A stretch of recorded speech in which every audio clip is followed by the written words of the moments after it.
Padahal, Nah ini kan juga saya bertanya kepada Pak Seknek, kenapa kok diperbolehkan? Apakah dia sudah dapat izin atau belum? Tapi kalau mau semua main tabrak-tabrak aja, negara ini ada aturannya gitu. Nah saya sebagai pimpinan DPRD sekali lagi merasa kecewa, dan saya ini adalah pembohongan publik.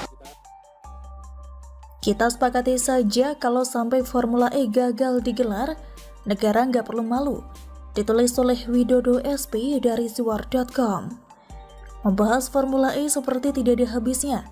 Sama seperti tingkat kengototan pihak-pihak yang sampai hari ini masih yakin bahwa ajang balap mobil listrik itu bisa digelar, meski faktanya 129 hari sebelum hari H masih banyak ketidakjelasan dari proyek Formula E ini. Yap, semakin mendekati akhir Januari 2021, menurut lansiran laman kompas.com, diketahui bahwa PT Jakarta Propertindo yang ditunjuk Gubernur DKI Jakarta Anies Baswedan sebagai pelaksana masih belum menemukan titik terang segi pembiayaan. Hal itu dikarenakan, pertama, DPRD DKI Jakarta memutuskan tidak akan memberikan serupiah pun alokasi APBD untuk perhelatan Formula E. Kedua, belum ada sponsor resmi yang menyatakan bersedia membiayai Formula E, meski kabarnya sudah ada sponsor menyatakan tertarik secara lisan saja. Sekedar info mengenai pembangunan sirkuit, seperti yang kemarin 24 Januari 2022 saya tulis, juga belum menemukan titik terang soal pemenang lelang, sehingga sebagai langkah antisipasi, pihak Jakpro mengaku akan mengambil dana talangan dari dana korporasi milik PT Jakpro. Serahkan saja sih koras dana senilai 50 miliar rupiah. Nanti kalau proyek maju di tengah jalan padahal duit talangan ini sudah terlanjur keluar atau malah habis, resiko silahkan ditanggung. Siapa malu kalau sampai gagal? Kita sudahi dulu pembahasan soal masih gelapnya sumber pembiayaan pembangunan sirkuit dan sponsor resmi Formula E. Kita akan fokus pada pertanyaan yang dulu sempat muncul. Kalau sampai Formula E gagal terselenggara, siapakah yang akan malu? Terus terang, dulu saya sempat berpikir bahwa negara akan malu kalau sampai ajang Formula E batal atau gagal digelar karena ajang balap mobil listrik itu katanya bertaraf internasional.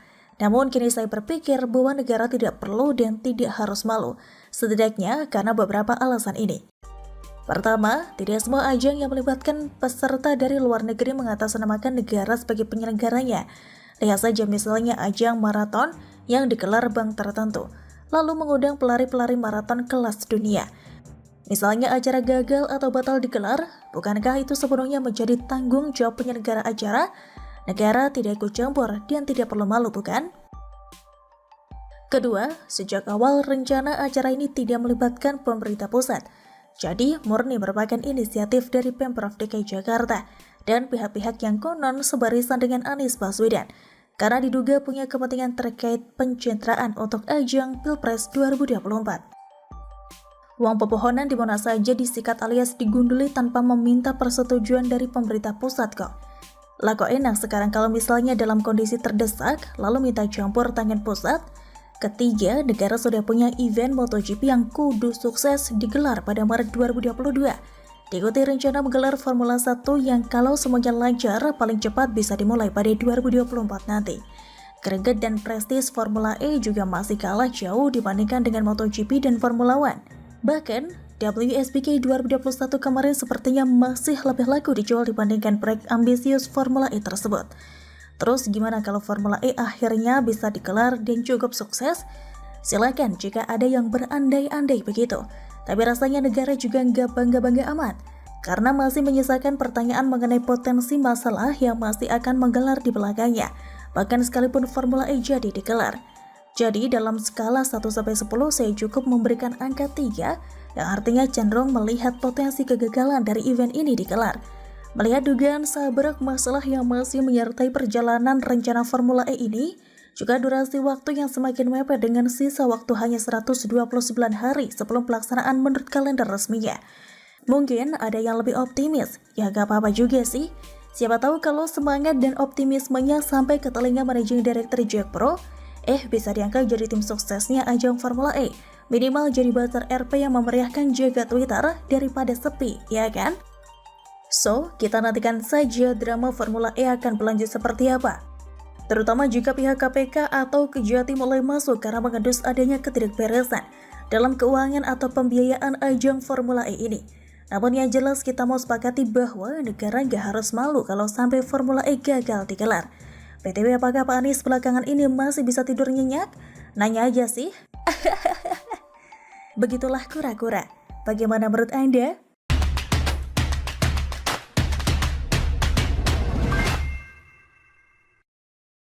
Jin buang dah ke tempat jin buang anak. Pernyataan ex-kader PKS Edi Mulyadi yang diduga menghina Kalimantan Timur terkait ibu kota negara baru dikecam oleh sejumlah elemen mahasiswa dan lembaga swadaya masyarakat Minggu 23 Januari. Dikecam, diultimatum hingga dilaporkan, semoga Edi Mulyadi gak pingsan.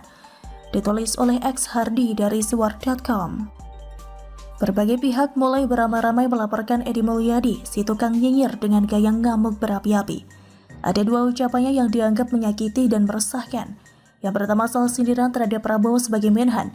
Edi bicara soal IKN dengan mengaitkannya dengan warga Cina yang akan tinggal di sana. Dia sampai teriak-teriak kenapa Prabowo tidak paham soal ini. Dia mengibaratkan Prabowo sebagai macan yang seharusnya mengaum, malah jadi mengeong. Dan akhirnya dilaporkan ke Polda Sulawesi Utara atau Sulut atas tuduhan dugaan penghinaan terhadap Prabowo. DPD Gerindra Sulut merasa tidak terima ketum mereka dihina seperti itu. Iya, Pak Prabowo Subianto, ketua umum kita, ikonnya Partai Gerindra, kebanggaan kader Partai Gerindra. Jadi kita tidak terima kalau Pak Prabowo Subianto dihina dan difitnah orang, kata ketua DPD Gerindra Sulut Koni Lolita Rumodor.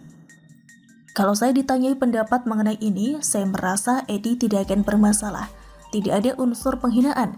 Tapi ini menurut saya ya, mungkin laporan ini bakal mentah atau sulit dilanjutkan. But who knows, siapa tahu ada kelanjutan atau saya salah memahami kasus ini. Yang kedua ini yang parah. Edi ibarat cari penyakit dan mengundang musuh dengan cara sekonyol-konyolnya. Edi malah mengibaratkan Kaltim sebagai tempat jin buang anak. Bisa memahami gak? Ini ada tempat sebuah elit, punya sendiri yang harganya mahal, punya gedung sendiri lalu dijual pindah ke tempat jin buang anak, kata Edi Mulyadi dalam potongan video segmen pertama yang beredar. Pasarnya siapa? Kalau pasarnya kuntilanak, genderuwo, ngapain gua bangun di sana? Katanya lagi dalam potongan video segmen kedua.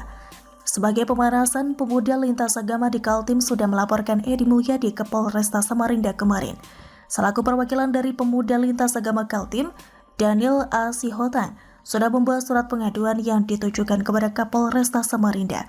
Kami telah mendatangi Polresta Samarinda, membuat surat pengaduan dan kronologi, dan Edi Mulyadi sebagai telapor, kata Daniel A. Sihotang. Daniel sudah di BAP untuk dimintai keterangan oleh penyidik terkait laporan yang dibuatnya. Dalam laporan itu, Daniel mewakili beberapa organisasi, yakni GP Ansor, Pemuda Muhammadiyah, GAMGI, Pemuda Katolik, Pemuda Hindu, dan Pemuda Konghucu.